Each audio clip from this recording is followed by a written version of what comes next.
Alright, magandang araw po sa inyong lahat mga kababayan, Batang Maynila to. It's update lang po tayo tungkol dito sa pagkaka-aresto kay dating Pangulong Rodrigo Duterte. Ngayon po ay nandun po siya sa Villamor Air Base. At medyo tumatagal po siya doon. At marami po kasing question sa legalidad ng pagkaka-aresto dito kay Duterte. At ngayon mga kababayan, yung kanyang mga abogado ay nagpunta po ng Supreme Court para pigilan. Pigilan ng alin? Kasi mga kababayan, base po sa base po sa international law. Ito mga kababayan,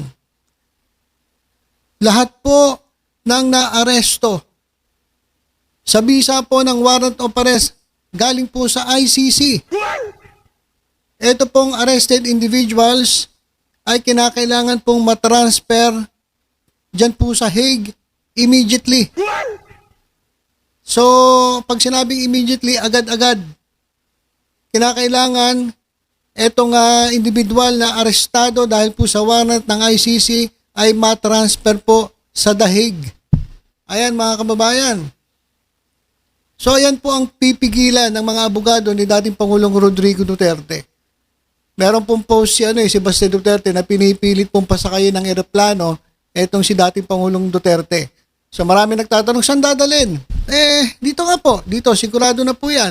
Diyan po sa Hague. The Hague. Diyan po kasi ang, alam ko, ang headquarters ng ICC.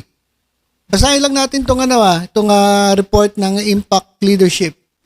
Ayon po sa ICC lawyer, ito ang mga arrested individuals must be transferred to The Hague immediately.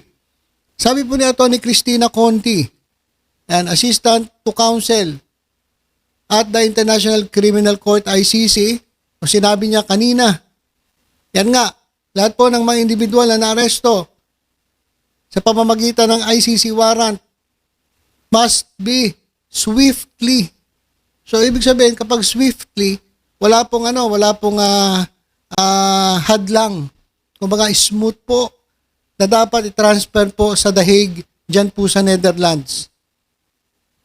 When a person is arrested under a warrant of arrest from the ICC, he should be turned over to the law enforcement officer of a member state and is to be flown to The Hague, the Netherlands, ASAP as soon as possible. Ang kanyang statement po ay lumabas pagkatapos inaresto si former President Rodrigo Duterte na naharap po sa crimes against humanity charges. Ito po ay may kinalaman sa bloody war o drug war noong kanyang dating administrasyon. So ayan mga kababayan, so nagtatanong ng iba, after dun sa Villamor Air Base, lilipad po siya sa The Hague, dyan po sa Netherlands. Yan po ang dapat na masunod, mga kababayan. Pero bakit tumatagal? So siguro marami pang inaayos na proseso. At kaya nga ang bilis nagtakbuhan sino-sino nagtakbuhan sa Supreme Court.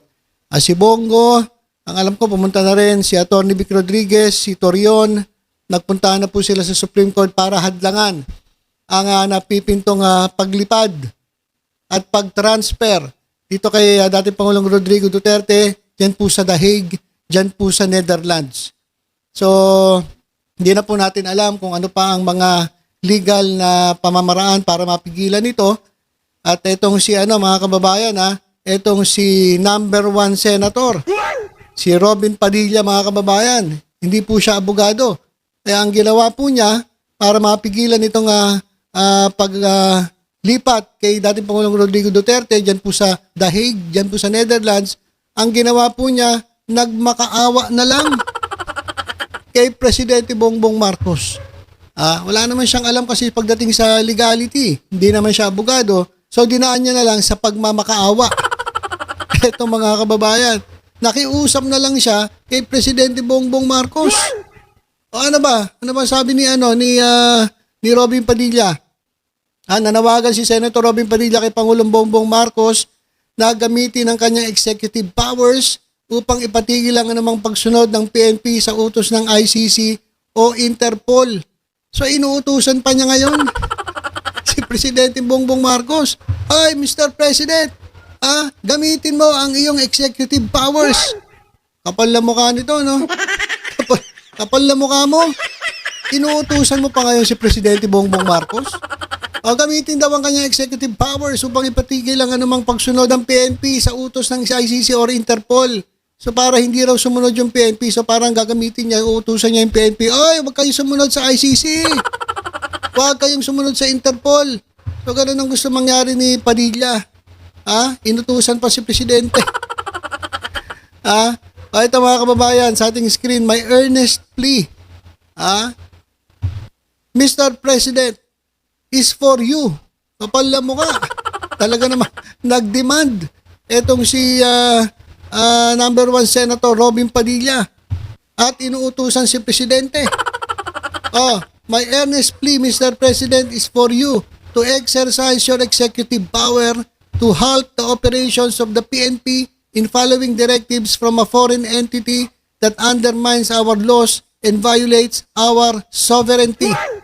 Ayan po, sabi ni Robin Padilla. So, hindi kasi siya abogado, wala siyang alam, hindi naman siya po pwede pumunta sa Supreme Court kasi hindi naman siya, wala siyang alam pagdating niya sa batas. So, ito, nagmakaawa na lang. Matindi na ito mga kababayan. Inutusan ba naman etong si Presidente Marcos? Ay, Mr. President, gamitin mo yung iyong kapangyarihan at pahintuin mo ang operation ng PNP. Patigilin mo yung pang-aresto kay Duterte. Sabihan mo si General Torre. Tigilan na yan. Umuwi na kayo, magbalikan kayo sa inyong mga post. At tigilan ninyo, hayaan nyo lang yan. Wag sundin ng ICC, wag sundin ng Interpol. So, sabi ni Robin Padilla. Grabe. Sobrang demanding mga kababayan. Ang demanding mo nung mga nagdaang araw, kung banata mo si Presidente Marcos, wagas. Diba? Tinatawan-tawanan nyo lang kapag si Duterte nagsasalita laban kay Presidente Marcos, nandyan ka lang sa Gedli, pangiti-ngiti. Tinatawan-tawanan mo lang yung mga statement laban kay Pangulong Bongbong Marcos. At lagi ka nananawagan na suportahan itong yung partido nyong PDP, itong PADAPA. At si Duterte, di ba? Duterte, di ba? Duterte. Sigaw ka pa nga ng sigaw ng ganon. Hindi mo na nga siguro kinikilala ang presidente si Bongbong Marcos kasi ang kinikilala yung presidente ay yung gusto yung ilagay sa pwesto, yung pinapangarap ninyo maging presidente, etong si Sara Duterte. Di ba? Tatakbo ka pa ng vice president o president. So, pagkatapos yung ganun-ganunin, etong si Presidente Marcos, bigla ka ngayong lalapit at hihingi ka ng kumbaga magmamakaawa ka. O bakit? Dahil gipit na, wala na kayong magawa. Dahil yan ang batas internationally na kung apag ang isang arrested base po o under warrant of arrest from ICC, automatic ililipat po yan sa The Hague, dyan po sa Netherlands. So wala ka ng choice kundi manghingi. Actually, hindi ka nang hingi, dinidemand mo pa Ang kapal ng face mo talagang hindi ka man lang, Mr. President, baka pwede naman po. Parang awa nyo na para po sa sa kagaganda ng ating bansa. Baka pwede naman. Sorry na. Hindi ka man lang nag-sorry ka dapat kay Presidente Bongbong Marcos. Diba, sorry na po Mr. President. Titigil na po kami. Pagkatapos po nitong nangyari na to, sige po, mananahimik na kami at hindi na po namin guguluhin ang inyong gobyerno. Dapat ganun. Kaso ang problema, mayat maya, banat kayo kay Presidente Marcos.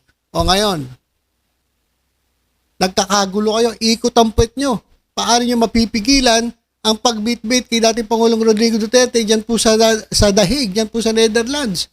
Ikot lahat ang puwet nila Dati, yayabang na pa no? Sabi nga ni Bato, meron ako yung yabang-yabang ni Bato, di ba? Sabi ni Bato ano ba yan? Sabi niya, sige, papasukin mo ICC. Gaganon-ganon pa siya kay Trillanes ba yun? O yabang-yabang ni Bato. Tapos ngayon, nasan na si Bato? Nagtatago na ang Bato. Parang ano Diggs, nasaan ang bato? Bato? Diggs, nasaan ang bato? Wala si Bato, nananahimik, nagtatago. Hindi siya pwedeng humarap dyan, baka mapusasan din siya eh. So ito, ngayon mga kababayan, hihingi-hingi kayo ng pabor ngayon kay Presidente. Dati, yayabang ninyo. Ngayon, nagmamakaawa si Robin. Alam nyo, wala pang sagot si Presidente rito eh.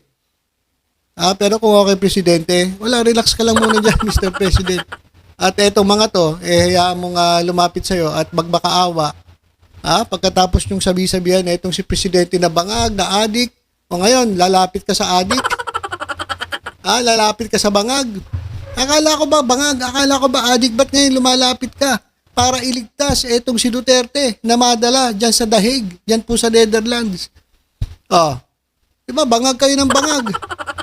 Tapos ngayon, ito, lalapit kayo ngayon. Kay Duterte, kay Marcos, kay Presidente Marcos.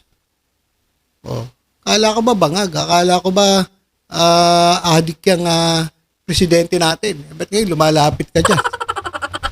So yung iba, yung mga abogado, nandun papunta sa Supreme Court.